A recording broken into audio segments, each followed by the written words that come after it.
BRS గొంతుకలై మాట్లాడేటోళ్లకు మేము చేసింది ఏది కూడా నచ్చలేదు.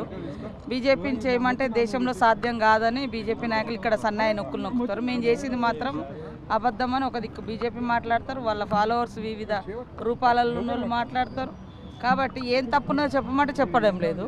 50 రోజుల కంటే ఇంకా ఎక్కువ టైం కూడా మొన్న కూడా ఇచ్చినాం కదా. సస్పెన్షన్ విషయంలో రాజగోపాల్ రెడ్డికి నేను వచ్చి ఇక్కడ తప్పులు ఉన్నాయో నేను చూపించడానికి నేను సిద్ధంగా ఉన్నాను, ప్లేస్ చెప్పమని రమ్మని చెప్పాను.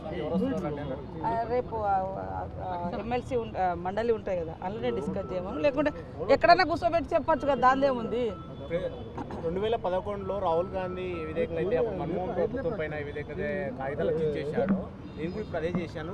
తప్పేముంది, అప్పుడు రాహుల్ గాంధీ చేస్తే తప్పు కాదు కానీ నేను చేస్తే తప్ప. రాహుల్ గాంధీతో పోల్చుకునే అంటే కోమటిరెడ్డికి ఒక న్యాయం, మాకు ఒక న్యాయం.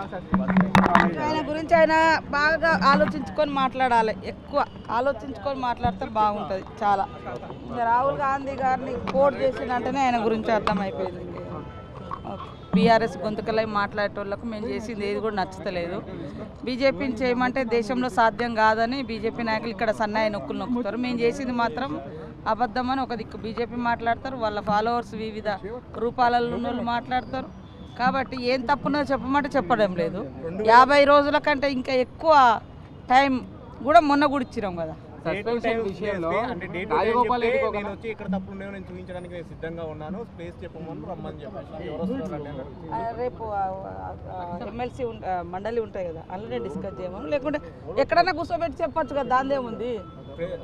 2011లో రాహుల్ గాంధీ ఏ విధంగా అయితే మన్మోహన్ ప్రభుత్వం పైన ఏ విధంగా కాగితాలు చేశాడు, నేను కూడా ఇప్పుడు అదే చేశాను.